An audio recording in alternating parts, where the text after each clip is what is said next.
En este video vamos a hablar de los halogenuros de alquilo. Vamos a comenzar con los monohalogenados y podemos decir que los halogenuros de alquilo son compuestos ternarios formados por carbono, hidrógeno y un halógeno. Ese halógeno puede ser flúor, cloro, bromo o yodo. La fórmula general de los alquinos, recordemos que habíamos dicho que podían provenir de la sustitución del átomo de hidrógeno de un alcano por un halógeno. Su fórmula general es, por lo tanto, un radical alquílico unido al halógeno, donde X puede ser flúor, como dijimos, cloro, bromo o yodo, cualquiera de los cuatro. Vamos a hablar de la formulación y nomenclatura. Vamos a empezar por los más simples. El de menor número de átomos de carbono es si tuviéramos el radical metilo unido al halógeno, en cuyo caso tendríamos el metilo unido al halógeno. Supongamos que vamos a trabajar con el cloro. Lo vamos a tomar para poder formular todos y dar la nomenclatura. El que le sigue en átomos de carbono, en vez del grupo metilo, tendría el radical etilo.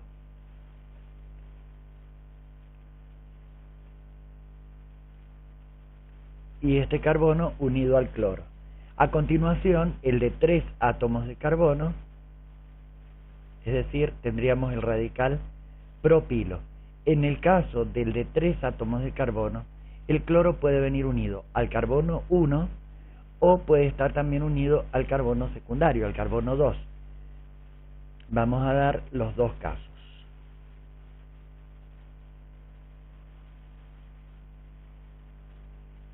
Bien, el de 4 átomos de carbono, las posibilidades que tenemos son más. Acá, como vemos, la isomería comienza a partir del de 3 átomos de carbono y es una isomería de posición. Ahora, veamos qué pasaría, por ejemplo, en el caso de 4 átomos de carbono.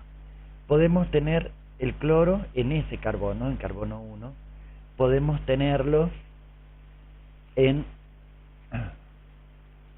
un carbono secundario, que daría lo mismo que fuera este o este, pero también podemos considerar una cadena ramificada, en cuyo caso también tendríamos dos posibilidades más. Si consideramos, primero vamos a completar con hidrógenos.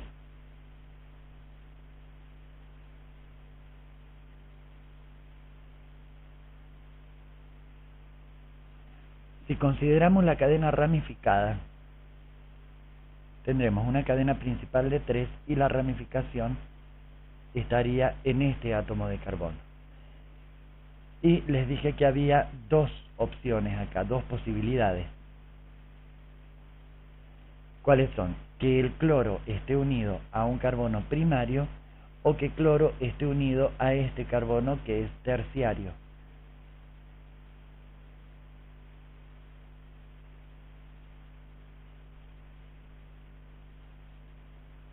Como vemos, los cuatro son isómeros. Vamos a dejar ahí. Y vemos que ya la isomería, como dijimos, empieza en el de 3 átomos de carbono. En el de 4 átomos de carbono aumenta la cantidad de isómeros posibles. Los sistemas de nomenclatura que vamos a usar es la nomenclatura oficial dada por el sistema de la IUPAC y los nombres comunes. La IUPAC los nombra como si fueran derivados del alcano, anteponiéndole el halógeno, el nombre del halógeno, y cuando es necesario indicando la posición en la que está unida el halógeno. Entonces, en este caso la IUPAC lo nombra como clorometano, es decir, el nombre del halógeno y el nombre del hidrocarburo del que proviene.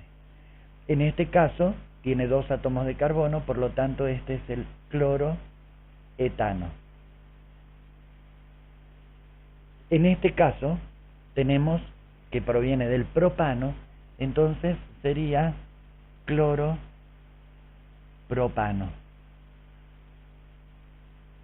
Y en este también sería cloropropano. O sea que acá ya sí es necesario nombrar la posición. En el primer caso, el cloro está unido al carbono 1, por lo tanto es 1-cloropropano. Y en este caso está en el carbono 2, por lo tanto este es el 2-cloropropano.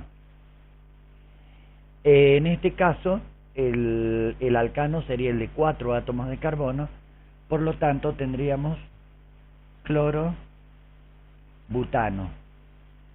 igual que en este caso.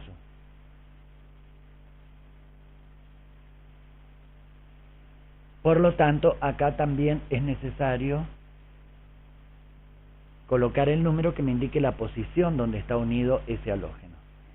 En este caso, la IUPAC elige la cadena más larga que contiene el grupo funcional, es decir, se aplican las mismas reglas, en cuyo caso este compuesto va a ser el 1-cloro, hay un grupo metilo en el carbono 2, y la cadena principal es de 3 átomos de carbono, entonces este se va a llamar 1-cloro 2-metilpropano. Y en este último caso, si observamos, tenemos el cloro y el grupo metilo unido al carbono 2. Por lo tanto, este va a ser 2-cloro 2-metilpropano. Eso en cuanto al sistema oficial de nomenclatura. La nomenclatura común da nombres, los nombra como si fuera cloruro, bromuro, fluoruro, según el halógeno que tenemos, seguido de la partícula D y el nombre del radical. En este caso sería cloruro y el radical es metilo, por lo tanto a este le llaman cloruro de metilo. En este caso el radical es el etilo, por lo tanto este será el cloruro de etilo. En el de 3 átomos de carbono el radical es propilo y es el propilo normal, es decir, está el cloro unido a carbono 1. Por lo tanto a este se le llama cloruro de N-propilo. N me indica que se encuentra en carbono 1. Recuerden que N es de normal. Y en este caso me quedan 2 grupos metilo terminales. Bien, el halógeno se encuentra en el carbono 2, por lo tanto se antepone el prefijo sec, que me indica que está unido a un carbono secundario. Entonces, este sería el cloruro de sec propilo. Sec me indica secundario. En este caso, en estos casos sería, a este también se le puede llamar isopropilo, por el hecho de que tiene los 2 metilos terminales. Entonces lo podemos llamar secpropilo o isopropilo. Es más común llamarlo isopropilo. En este caso, por ejemplo, tenemos también cadena normal, el halógeno unido a carbono 1, por lo tanto este es el cloruro de N-butilo. Cloruro de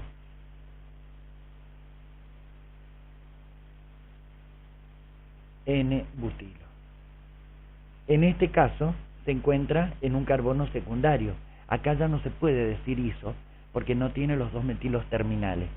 Entonces acá sí es más correcto usar el prefijo sec, que me indica secundario. Entonces este va a ser el cloruro de sec butilo. Acá está el prefijo N. En este caso, acá sí tenemos dos metilos terminales. Por lo tanto, a este se le puede llamar cloruro de isopropilo.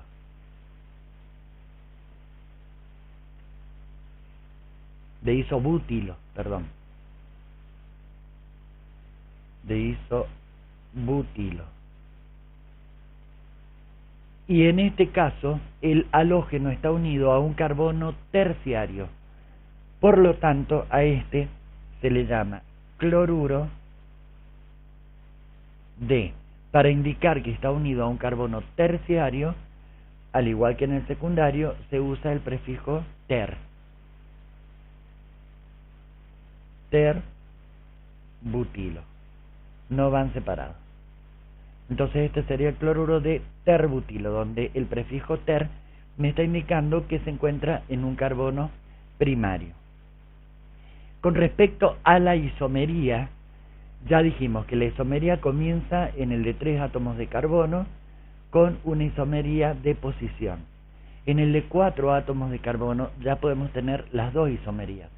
La de posición, como en el 1-clorobutano y 2-clorobutano, y luego podemos tener la isomería de cadena.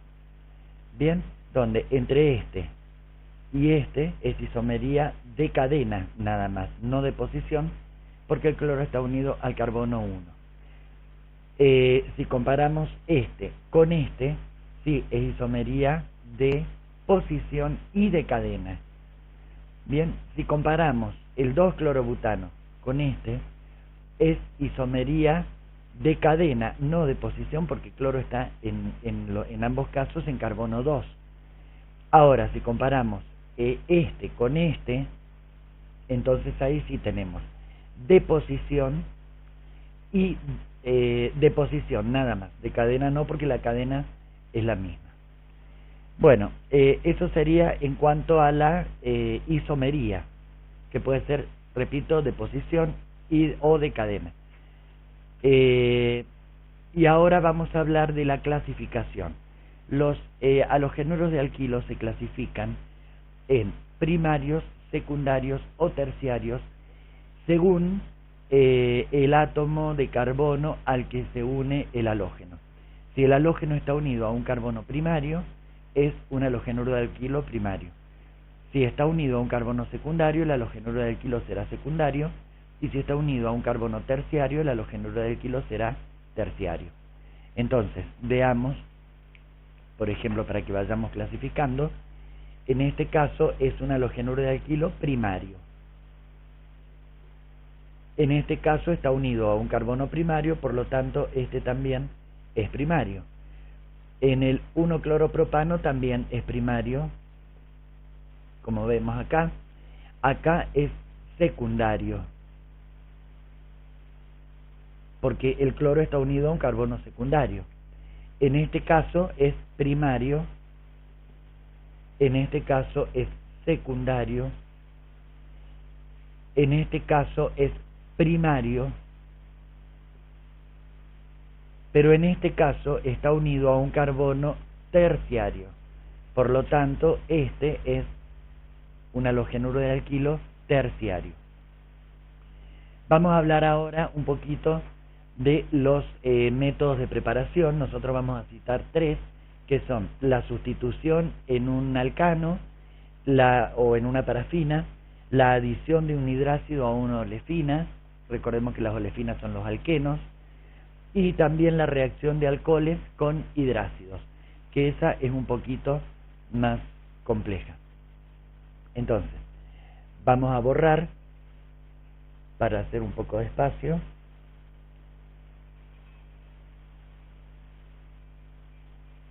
Y vamos a comenzar con los métodos de preparación que pueden llevarse a cabo tanto en el laboratorio como también algunos a nivel industrial.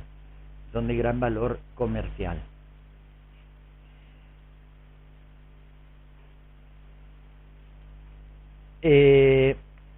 Por ejemplo, por sustitución de una parafina, es un método industrial sumamente usado para la elaboración del cloruro de amilo, los cloruros de amilo. Recuerden que son varios isómeros y recuerden que amilo me está indicando 5 átomos de carbono. Amilo es sinónimo, digamos, de pentilo. ¿Y de dónde los van a obtener? A partir de la fracción pentano de las destilerías de petróleo. Bien, entonces, supongamos que vamos a hacerlo para el N-pentano, sin olvidar que tiene una cantidad de isómeros dentro de todos los ramificados.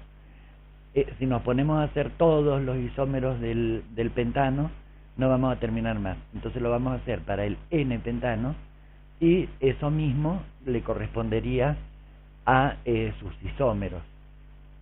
Entonces, si hacemos el N-pentano, que no es de un valor económico muy elevado, entonces el N-pentano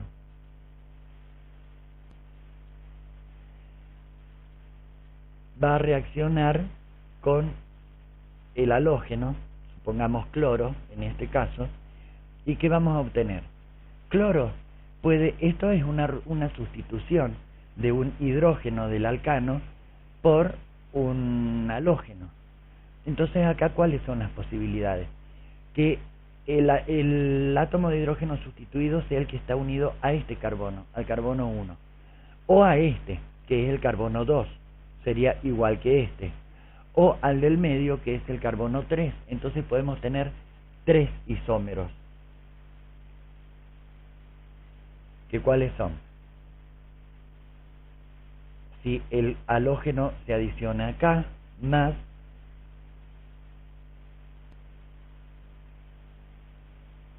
si se adiciona acá, y la otra opción dijimos que se adicione, que se sustituya el hidrógeno unido al carbono central.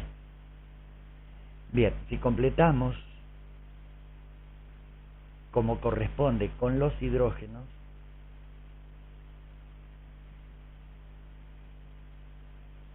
voy a obtener estos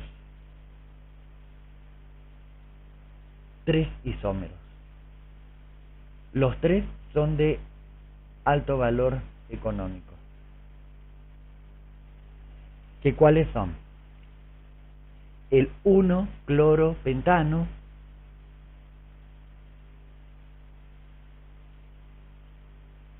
el 2-cloropentano y el 3-cloropentano. Son isómeros de posición. Repito, recordemos que del pentano hay isómeros ramificados. Entonces, aumenta mucho más esta cantidad. Si nosotros tenemos que equilibrar, tenemos 3 cloros, acá 2,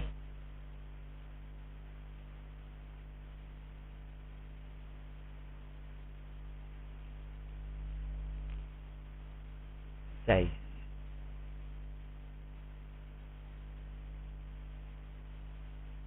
No, en realidad tendría que ser 3.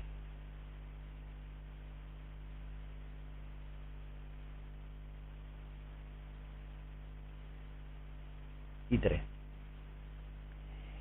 Porque se me van a formar también 3 moléculas de cloruro de hidrógeno.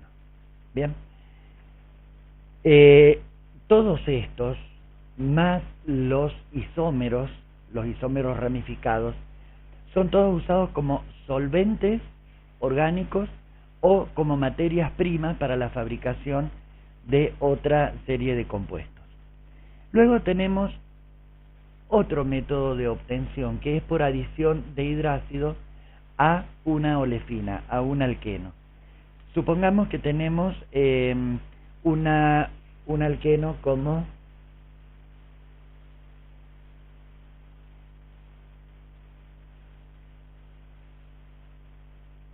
el propeno o propileno. Si lo hacemos reaccionar con un hidrácido, un hidrácido cualquiera, supongamos cloruro de hidrógeno, se va a producir una reacción de adición. La que vimos en el primer caso, acá, es una sustitución del hidrógeno por el halógeno. Acá no, porque se va a romper el doble enlace y se va a adicionar, y acá tenemos que tener presente la regla de Markovnikov, que me decía que la parte negativa de la molécula, el ion negativo, se adiciona sobre el carbono menos hidrogenado. Entonces, si comparamos entre los dos carbonos, el menos hidrogenado es este. Por lo tanto, ahí se va a unir la parte negativa y el ácido clorhídrico va a disociar en el protón y el cloruro. Por lo tanto, el cloro se va a adicionar al carbono 2, mientras que el otro hidrógeno al carbono 1. Entonces, lo que va a quedar acá es el hidrógeno que teníamos y el cloro que se va a unir. Y acá teníamos dos hidrógenos más el que proviene del ácido, sería el tercero. Y acá, ¿qué se me está formando? El cloruro de isopropilo.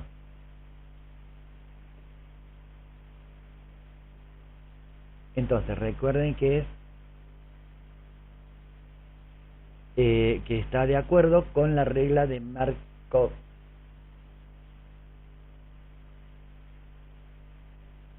De Markovnikov.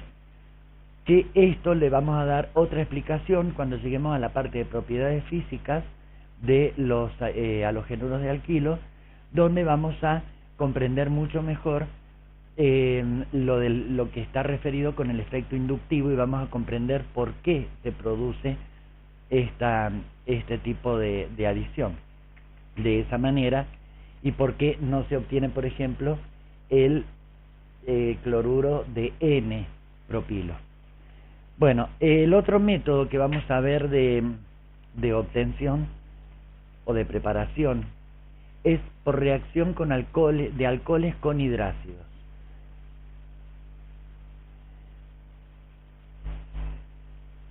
Los alcoholes, generalmente, todas estas reacciones que vamos a ver ahora en este punto 3, son todas reacciones que se dan en general con muy buenos rendimientos, es decir, con muy buena cantidad de producto obtenida.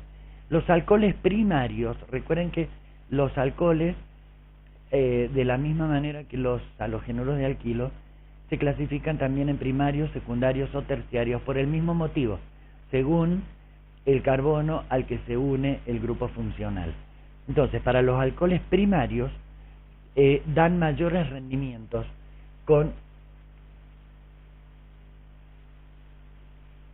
van a tener mayor rendimiento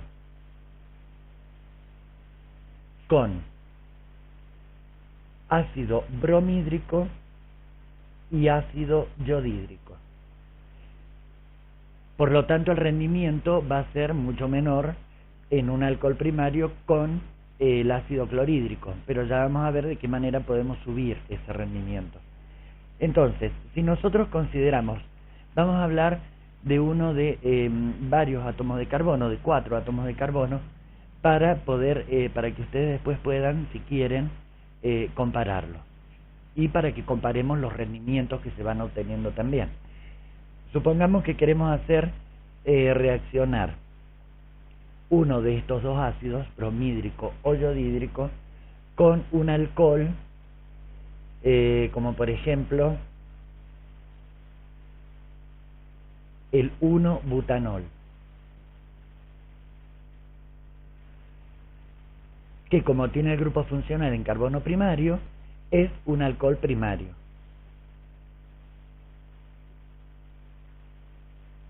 Bien, o también se lo puede llamar alcohol N-butílico. Ya lo vamos a ver cuando veamos bien el tema de alcoholes. Se lo hace reaccionar a este alcohol o a cualquier otro alcohol primario, se lo hace reaccionar con una mezcla de, por ejemplo, ácido bromhídrico con ácido sulfúrico. Entonces, ácido bromhídrico más ácido sulfúrico en esa mezcla de ácidos. Para que se produzca la reacción, debe hervir todo esto en contacto, debe hervir durante 2 horas en un balón de destilación con un refrigerante a reflujo. Y entonces lo que vamos a obtener es el mismo número de átomos de carbono, pero en el lugar de estar el hidroxilo vamos a encontrar el bromo. Recuerden que es la reacción de alcoholes con hidrácidos. El ácido sulfúrico está actuando como catalizador y como deshidratante también. Completamos.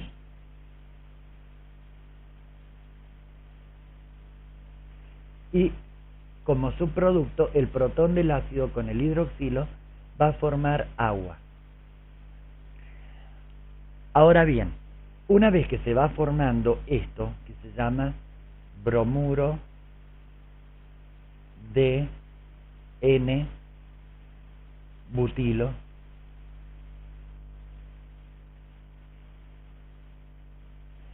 una vez que se va formando, la densidad es mayor que el agua, la densidad del bromuro de N-butilo. Por lo tanto, al ser más denso, se va a ir abajo. Son no miscibles, es decir, no es soluble en agua. Por lo tanto, se va a separar en una capa inferior. Entonces se lo puede separar a esta mezcla con el agua. La podemos separar o por decantación o por destilación a medida que se va formando. Es conveniente que no estén mucho tiempo en contacto porque esta reacción, todas estas reacciones que vamos a ver ahora, son reversibles. Entonces los productos reaccionan entre sí para regenerarme los reactivos, con lo cual el rendimiento disminuye. Esta reacción, trabajada de esta manera, hirviendo toda esta mezcla 2 horas en un balón de destilación con refrigerante a reflujo, tiene un rendimiento del 95%. ¿Qué pasa si usamos, en vez de estos ácidos, usamos el ácido clorhídrico? Dijimos que tienen menor rendimiento. Entonces, como tienen muy bajo rendimiento, lo que se hace es catalizarla. Y lo que se usa para catalizarla es el reactivo de Lucas, del que ya hemos hablado, que estaba formado por cloruro de zinc disuelto en ácido clorhídrico. Entonces, si tenemos un alcohol primario, supongamos el mismo butanol,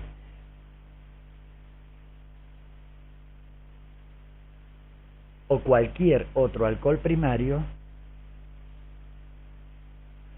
para aumentar el rendimiento que tiene es muy bajo, es más o menos del 40%. Si lo comparamos con el anterior, vemos que es prácticamente nada. Entonces, lo que se agrega es, más el ácido clorhídrico, me estoy olvidando. Entonces, se agrega cloruro de zinc como catalizador y acá se me está formando el reactivo de Lucas. Bien, lo que se va a obtener acá como producto es el halogenuro de alquilo, el cloruro en este caso de alquilo, más agua.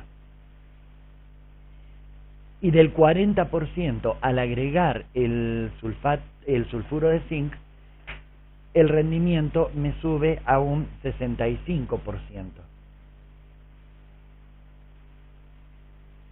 que es más bajo, bastante más bajo que usando ácido bromídrico, pero es un poco más alto con el agregado del catalizador.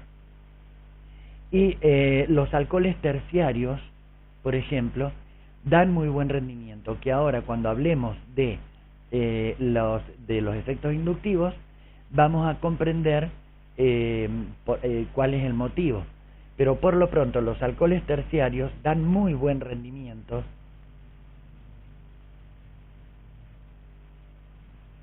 si lo hacemos reaccionar con ácido clorhídrico sin la necesidad de agregar el cloruro de zinc. Entonces se me va a generar,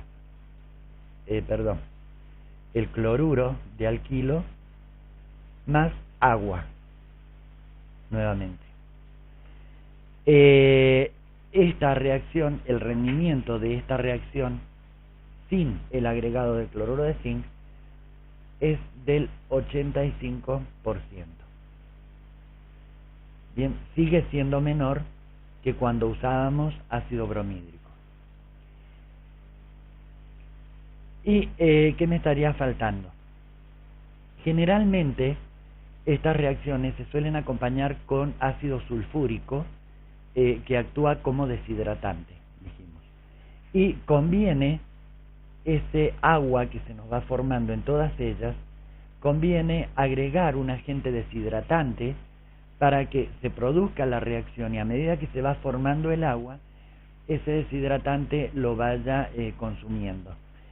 El ácido sulfúrico es muy buen deshidratante, pero el inconveniente que tiene acá es que reacciona, transforma los alcoholes secundarios y terciarios en olefinas, en alquenos. Entonces es ideal para los alcoholes primarios. Entonces en un alcohol primario sí se puede usar el ácido sulfúrico, como lo estamos usando acá, sin que haya peligro de que me lo transforme en una olefina. Pero si el alcohol es secundario o terciario, parte del alcohol va a formar los halogenuros de alquilo correspondientes, pero una parte se va a perder porque se va a transformar en una olefina. Esto sería todo, creo que no me olvido nada, en cuanto a esta primera parte, esta introducción y los métodos de preparación en el laboratorio. Algunos también son usados, como dijimos, a nivel industrial y comercial. Y en el próximo video vamos a hablar sobre las propiedades físicas y propiedades químicas de los halogenuros de alquilo. Nos vemos en nuestro próximo video. Vamos a empezar a hablar ahora de las propiedades físicas de los halogenuros de alquilo y en primer lugar vamos a analizar la polaridad de las moléculas. Cuando nosotros hablamos de polaridad debemos asociar esta palabra con polarización, es decir, debemos asociarla con dos polos dentro de la molécula.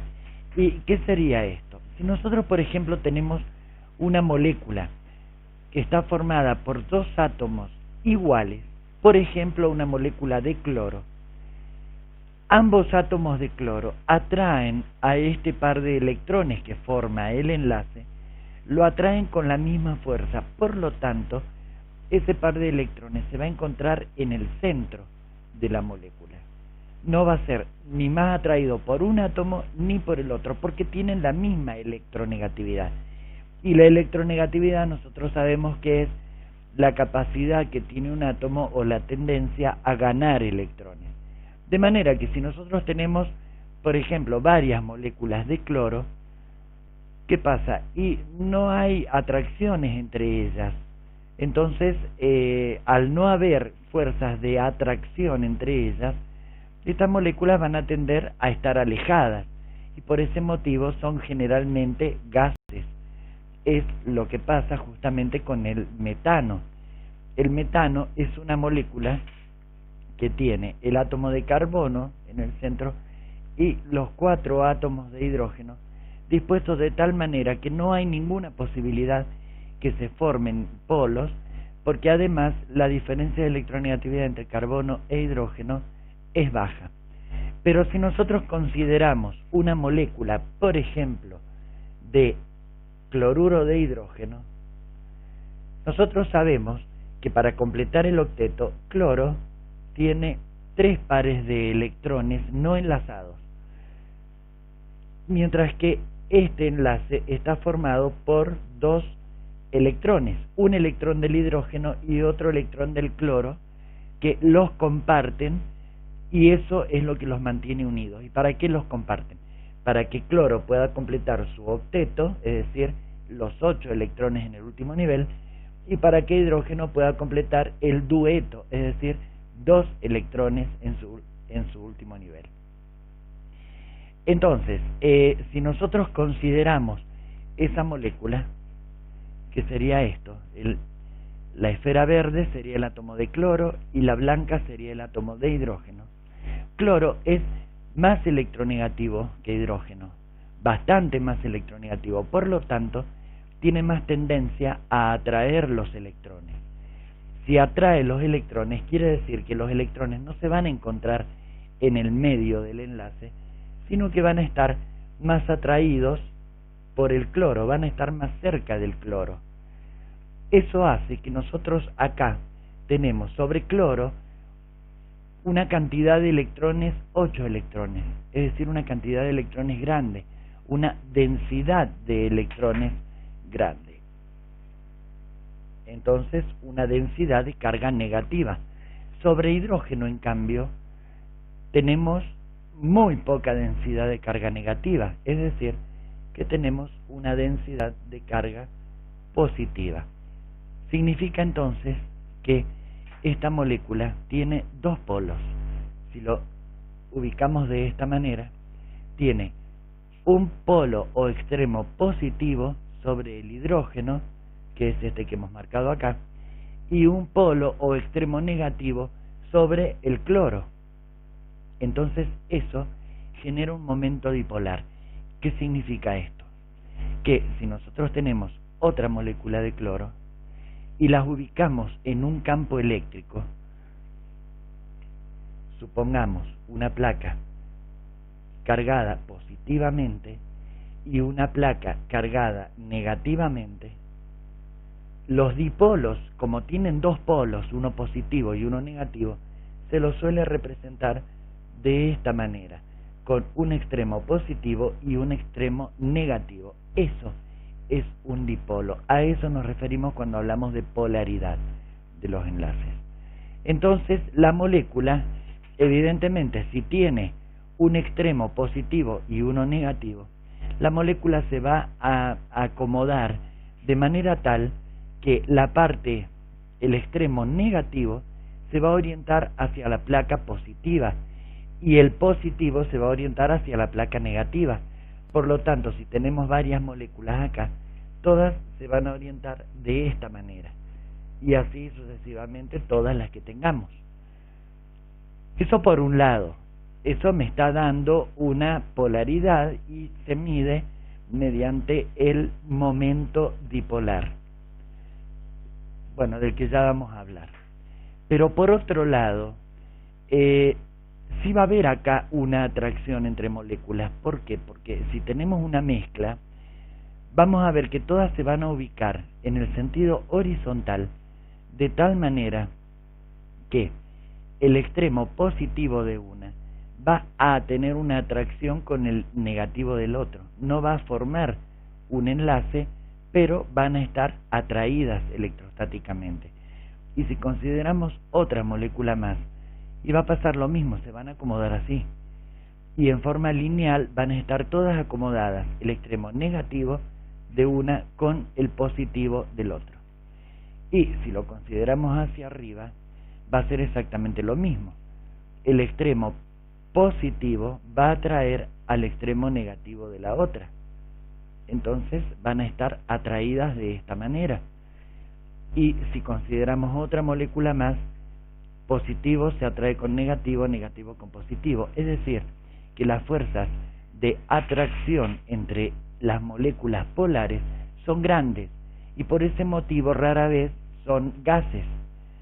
Generalmente son líquidos y si esas fuerzas de atracción son muy grandes, ya estamos hablando de sólidos. Esos son los efectos que produce la polaridad de los enlaces.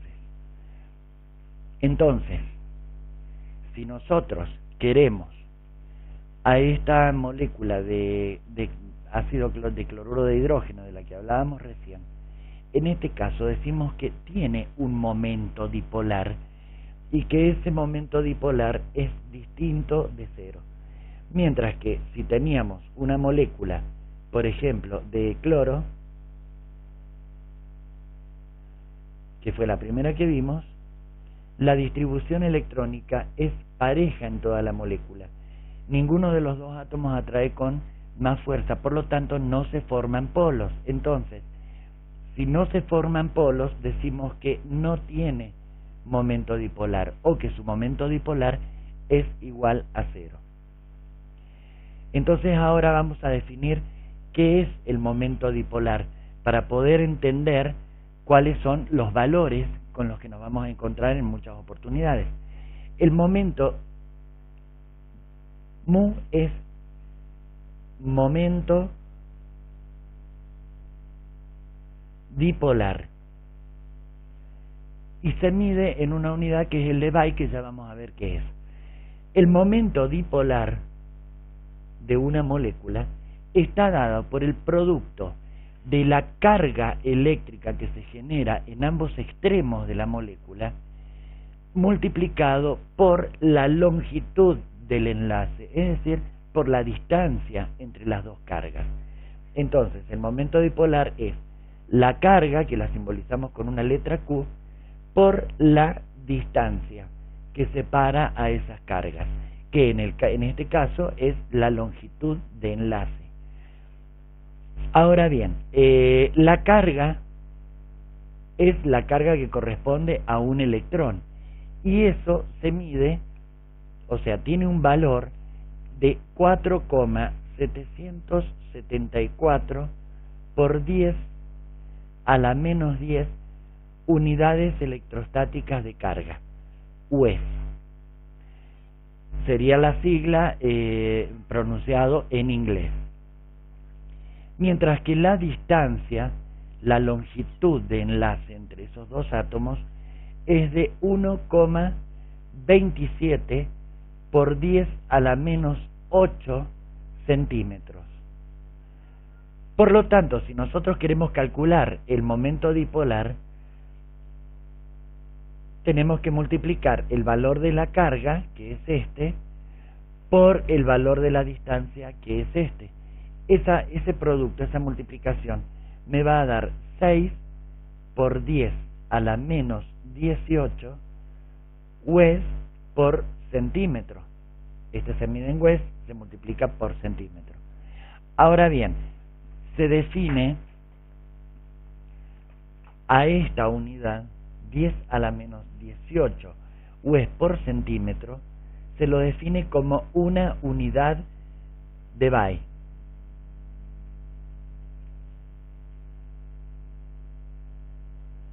Que se representa con la letra D mayúscula.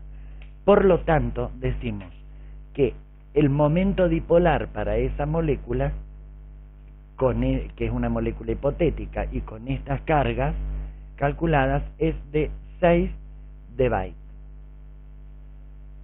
Entonces, una que tiene 0 debye, es decir, que no tiene momento dipolar, no va a tener atracciones. Mientras que cuanto más grande sea la cantidad de unidades de debye que tenga esa molécula, las fuerzas de interacción, de atracción, van a ser mayores. Entonces va a ser un líquido, y si son muy grandes, va a ser directamente un sólido.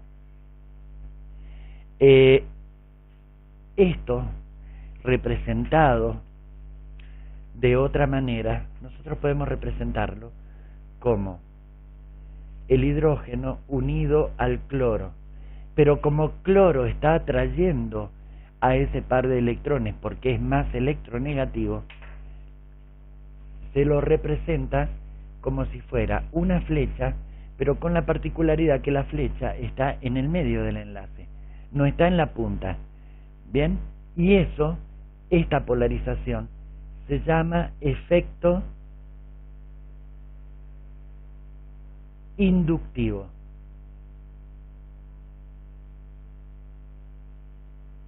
Y se lo representa, se lo abrevia como I mayúscula S minúscula. La punta de la flecha, al terminar el enlace, lo que me está indicando es otra cosa, me está indicando que es un enlace covalente dativo. Y no es este el caso. Acá lo que me está indicando que hay un desplazamiento de los electrones desde el hidrógeno hacia el cloro. También al momento dipolar se lo suele representar con un vector de esta manera. Con este palito estamos indicando el extremo positivo de ese dipolo que habíamos representado de esta manera, y la punta de la flecha me está apuntando hacia el extremo negativo de la molécula. Si nosotros esto lo llevamos a un halogenuro de alquilo, tenemos el grupo metilo unido a un halógeno. Es decir, que acá podemos ver bien que sobre el halógeno tenemos más atracción de electrones porque es más electronegativo, mientras que este va a ser el extremo positivo. Bien, de manera que este par de electrones del enlace va a estar desplazado hacia el cloro o el halógeno del que estemos hablando, de manera tal que cuando tengamos más moléculas van a orientarse todas de esta manera. La parte negativa de una molécula atrae a la parte positiva de la otra molécula, y si las consideramos así va a ser al revés: negativo se atrae con positivo y positivo se atrae con negativo, van a estar acomodadas así, de manera que están más atraídas que en el caso de los alcanos, y por ese motivo es que los halogenuros de alquilo, si los comparamos con los hidrocarburos, con los alcanos que tienen el mismo número de átomos de carbono, como están más atraídos, van a tener mayores puntos de ebullición que los alcanos del mismo número de átomos de carbono. Los puntos de ebullición crecen cuando aumenta el peso atómico del halógeno, por lo tanto va a ser mayor para yodo que para flúor. Y también crece el punto de ebullición no solamente con el peso atómico de los halogenuros del halógeno, sino también con el número de átomos de carbono de la cadena. Si nosotros ahora hablamos de la densidad, podemos decir que la densidad aumenta cuando aumenta el peso atómico del halógeno. Bien, por lo tanto, si nosotros sabemos que los halógenos son flúor, cloro, bromo y yodo, el peso atómico aumenta así, va a ser mucho más denso los yoduros de alquilo que los fluoruros de alquilo. Pero, a diferencia de los puntos de ebullición, con el aumento del número de átomos de carbono, la densidad disminuye. Entonces, la densidad aumenta con el peso atómico del halógeno y disminuye con el aumento del número de átomos de carbono. De esta manera, el más denso de todo, el que tenga mayor densidad de todos, va a ser el yoduro de metilo. Con respecto a la solubilidad, otra cosa que me estoy olvidando, flúor, los halogenuros de alquilo que contienen flúor o cloro son menos densos que el agua, mientras que los que contienen bromo o yodo, que son más densos, van a ser también más densos que el agua. Y ahora, en cuanto a la solubilidad, podemos decir que son insolubles en agua, pero son solubles en solventes orgánicos. Vamos a pasar ahora a hablar de las propiedades químicas. Dentro de las propiedades químicas vamos a ver, como pueden leer acá, reacciones de sustitución, de eliminación y de reducción.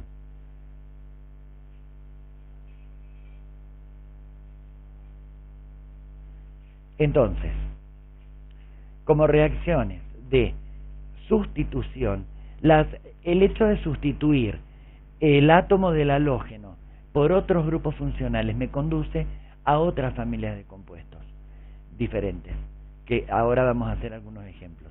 Por lo tanto, los halogenuros de alquilo, la gran importancia que tienen es que son la materia prima ideal para sintetizar, para obtener otros compuestos, otra familia de compuestos, tal vez de mayor valor económico, y tenemos, entre ellos vamos a ver, por ejemplo, Estamos en las reacciones de sustitución. Por ejemplo, si nosotros hacemos reaccionar en forma general un halogenuro de alquilo con agua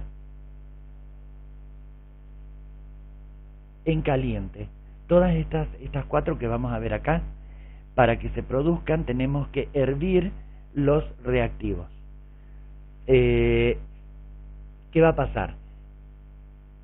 El agua sabemos que se disocia en protón y oxidrilo. El protón va a arrancar al halogenuro y se va a formar el hidrácido, mientras que el hidroxilo que quede se va a unir al radical formándome un alcohol. Y dijimos, el halógeno se une al hidrógeno para formar el hidrácido. Supongamos otra reacción de sustitución.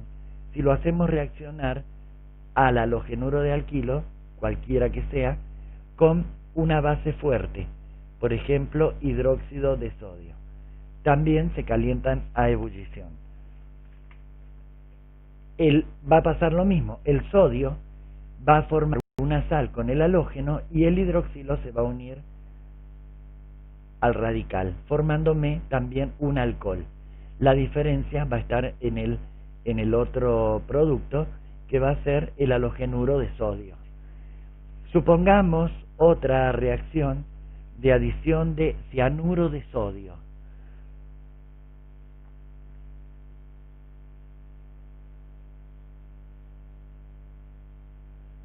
Por calentamiento también. El halógeno con el sodio me va a formar la sal. Y el cianuro, el ion cianuro, se va a unir al radical. Entonces me va a dar este compuesto más la sal del halogenuro de sodio. Y este compuesto, ¿qué es? Es un nitrilo, que son los últimos que vamos a ver. Si lo hacemos reaccionar, esta también es muy importante y bastante usada, al halogenuro de alquilo con bisulfuro de sodio, también en caliente, y acá va a pasar lo mismo, el sodio con el halógeno me van a formar la sal y el sulfidrilo se va a unir al radical. Esto que se nos ha formado acá se llama mercaptano. La familia de los mercaptanos, como muchos compuestos que contienen azufre, poseen olores muy fuertes y bastante desagradables. Los mercaptanos, debido justamente a ese olor y a que son muy parecidos en cuanto a punto de ebullición con los alcanos, son los compuestos que se les agrega al gas natural o al gas envasado para que nos permita detectar cuando haya una pérdida de gas, debido a que las mezclas, esas gaseosas, del gas natural o del gas envasado, son inodoras. Es decir, que si hubiera una pérdida, nunca nos daríamos cuenta hasta que no se produzca una explosión.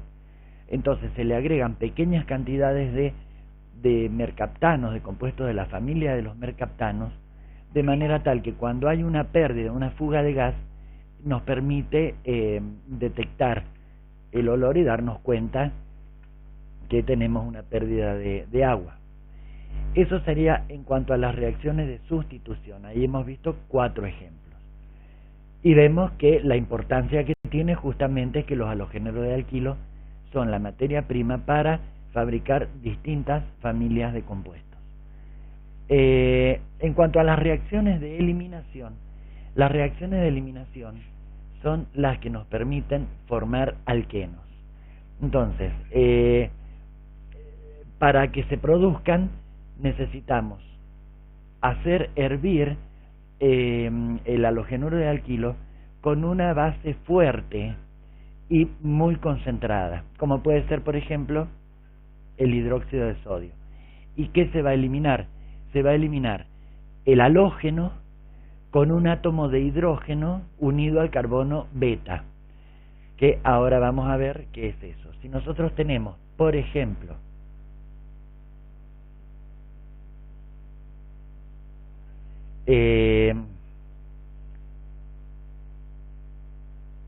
Por ejemplo, este compuesto que es el yoduro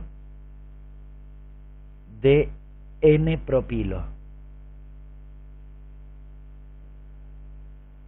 Y lo hacemos reaccionar con una base fuerte, como puede ser el hidróxido de potasio, que lo que se usa para esta reacción es el hidróxido de potasio disuelto no en agua, sino en alcohol etílico.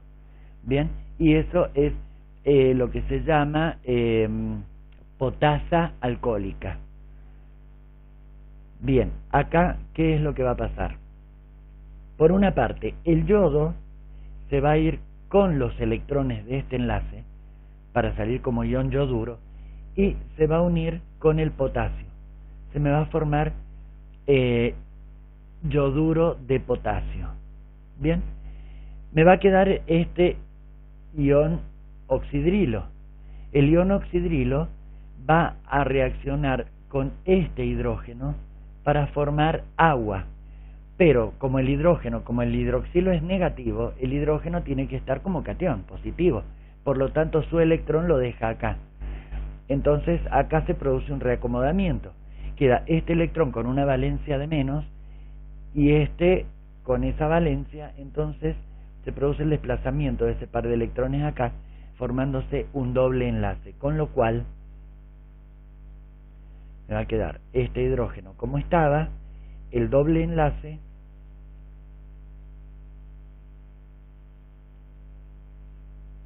de esta manera. Esto es el propeno o propileno. Y como subproductos que voy a tener agua y yoduro de potasio. Básicamente sería esa la reacción de eliminación. Y como vemos, habíamos dicho recién que perdí un marcador, acá está. Habíamos dicho recién que se elimina, por eso se llama reacción de eliminación. Se elimina el halógeno con un átomo de hidrógeno unido al carbono beta. ¿Por qué? Porque el carbono al que está unido el halógeno se lo llama carbono alfa. Y de ahí se sigue como numerando la cadena con el alfabeto griego. Por lo tanto, este sería el beta, este sería así sucesivamente. ¿Bien? Entonces eso es lo que forma el doble enlace que tenemos acá. Bueno, y ahora vamos a ver las reacciones de reducción. Las reacciones de reducción. Acá vamos a ver dos tipos de reacciones. Una de la que ya hemos hablado, que es la reacción de Lucas, y otra que es la reacción de Wurtz.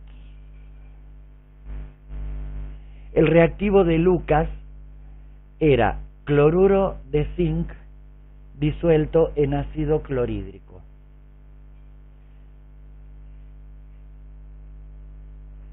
Entonces, si nosotros hacemos reaccionar, vamos a ver primero la reacción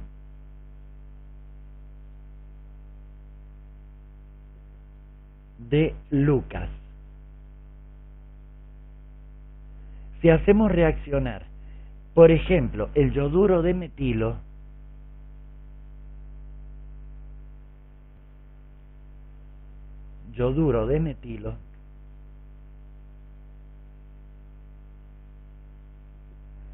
lo hacemos reaccionar con el reactivo de Lucas, que dijimos que era zinc, cloruro de zinc, no, con zinc metálico más ácido clorhídrico.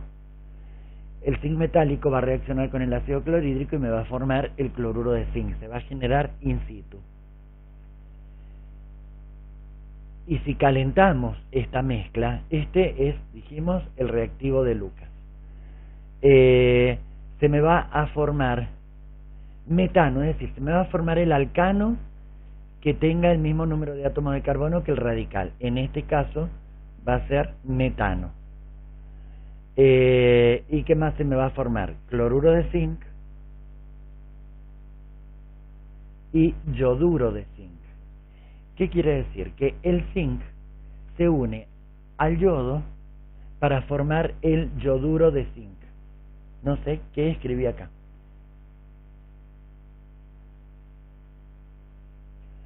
para lo cual necesito 2 átomos de yodo, por lo tanto voy a necesitar 2 de yoduro de metilo. Bien, y voy a necesitar 2 de zinc, como vemos, uno que es el que se va a unir al cloro y otro que se va a unir a los 2 átomos de yodo. Por lo tanto voy a necesitar 2 de zinc, voy a necesitar 2 átomos de cloro, por lo tanto 2 de ácido clorhídrico, y de esa manera quedaría balanceada la reacción. Entonces obtenemos el metano. Si lo hiciéramos a partir del yoduro de N-propilo, obtendríamos el propano, y así sucesivamente con todos los demás. Este es el reactivo de Lucas. Bien, y la otra reacción que se produce es la reacción de Wurtz.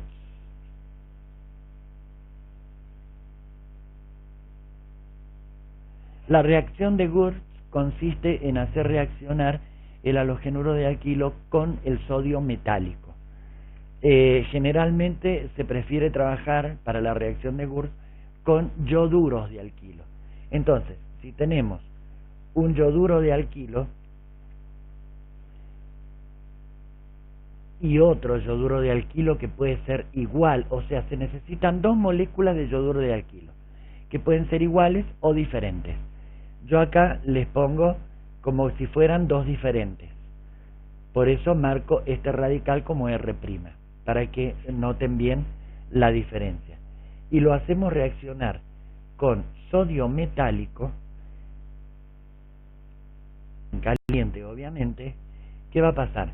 Se va a romper la molécula acá y acá.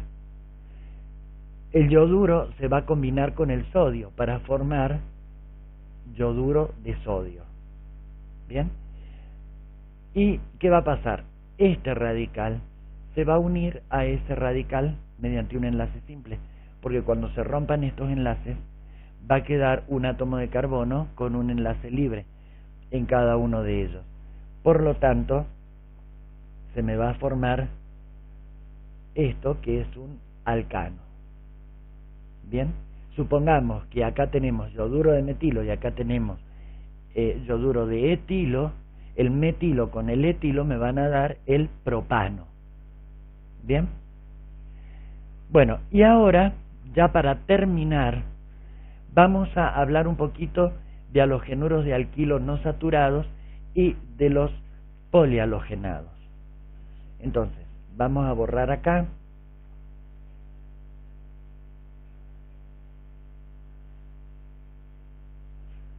Y veamos.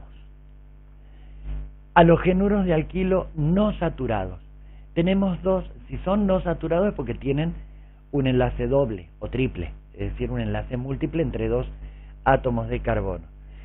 De los no saturados hay 2 que son los más importantes, que los vamos a mencionar nada más, no vamos a entrar en detalle, que son el de 2 átomos de carbono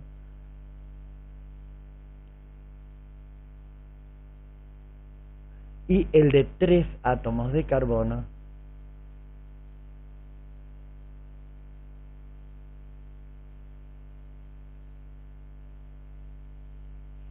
que son si vemos, se llama cloroetano,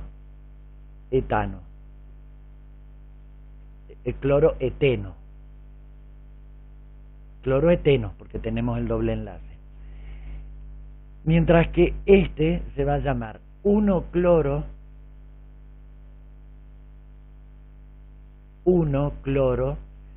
2-propeno. Los nombres comunes que tienen estos compuestos son, a este se le llama cloruro de vinilo, porque recordemos que sacando el cloro, eso es el radical vinilo, que es no saturado. Y acá, si sacamos el cloro, nos queda el radical alilo. Por lo tanto, este se llama cloruro de alilo. ¿Y cuáles son las importancias? El cloruro de alilo se utiliza para la obtención de distintos plásticos, para la fabricación de distintos polímeros que son plásticos. mientras que el cloruro de vinilo sirve también para la fabricación de muchos plásticos, pero uno en particular, que es cuando se polimerizan varias moléculas del cloruro de vinilo, se nos forma el cloruro de polivinilo, que es un plástico muy extendido, muy usado, viene de distintas flexibilidades según la cantidad de monómeros que se hayan unido, y es el que abreviado se lo conocemos nosotros como PVC, con el cual se hacen toldos, se hacen cañerías, etcétera. Bien, estos serían para nosotros los más importantes, y la importancia fundamental es que son la materia prima para la elaboración de muchos plásticos, una gran variedad de plásticos. Y ahora vamos a hablar de los halogenuros de alquilo polihalogenados, porque hasta ahora todos los que hemos visto son monohalogenados, es decir, en cada molécula tenemos un solo átomo del halógeno, pero tenemos otros que son dihalogenados, entre los cuales los más importantes son el cloruro de metileno,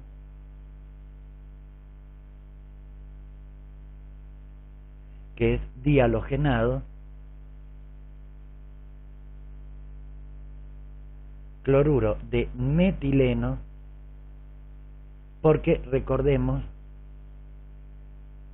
que ese radical, a ese grupo se lo llama metileno. Entonces este es el cloruro de metileno, o si lo queremos nombrar por IUPAC, es el diclorometano. Y lo único que voy a agregar, por si algún día se encuentran con algunos, es que cuando tenemos, en este caso, tenemos un solo átomo de carbono, por lo tanto, no tenemos mucha variedad. El cloruro de metileno, es un solvente de bajo punto de ebullición y también es muy usado en la actualidad como refrigerante. O sea, en todo lo que es refrigeración, heladeras, aire acondicionados, etcétera. Cuando tenemos más de un átomo de carbono, por ejemplo, supongamos que tenemos 2, podemos encontrarnos que los átomos de cloro se encuentren en átomos diferentes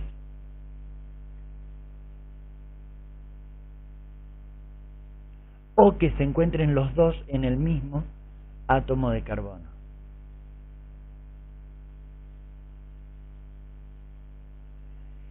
Cuando se encuentran en dos átomos de carbono diferentes y unidos, o sea, próximos, se dice que son los isómeros vecinales.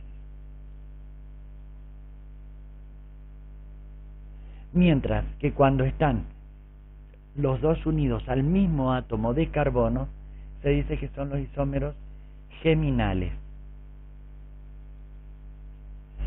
En cuyo caso, o sea, el primero se llamaría 1, 2 por IUPAC, 1, 2 dicloro, tiene dos átomos de carbono, etano. Mientras que ¿cómo se va a llamar? 1, 1 dicloroetano.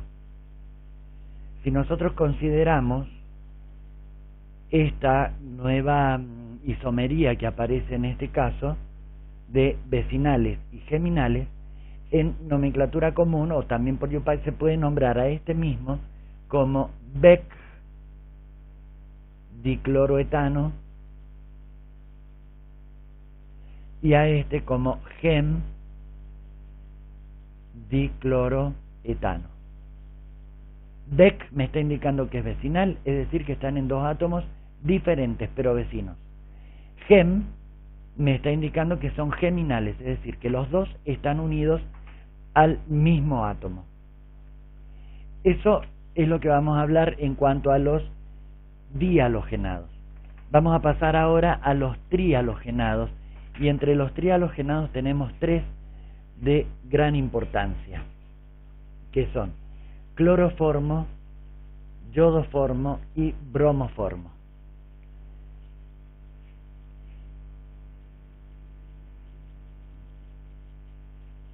cloroformo, lo estoy escribiendo un poquito complicado, hidrógeno, carbono, cloro 3, este es el cloroformo, y como vemos es trihalogenado, los 3 átomos están unidos al mismo átomo de carbono.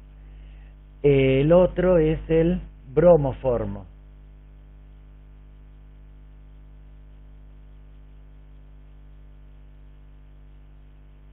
y por último el otro es el yodoformo, que están los 3 bastante relacionados. El cloroformo se usó mucho como anestésico, también tiene un efecto sedante y es antiséptico. El yodoformo también tiene uso antiséptico, se lo usa poco porque tiene un olor un poco fuerte, desagradable, pero se lo usa también como antiséptico. Mientras que el bromoformo es solvente, es sedante y es retardador del fuego, por lo tanto se lo puede utilizar en los matafuegos, en los extintores para el fuego. Y como compuesto tetraclorado, es decir, con 4 átomos de halógeno, tenemos el tetracloruro de carbono, que la fórmula desarrollada sería esta. Bien, se lo conoce como tetracloruro de carbono. Este compuesto, el tetracloruro de carbono, en la actualidad está prohibido. Solamente tiene algunos, muy pocos usos industriales. Está prohibido porque es muy menos denso que el aire, tiende a subir y actúa de una manera muy drástica con el ozono.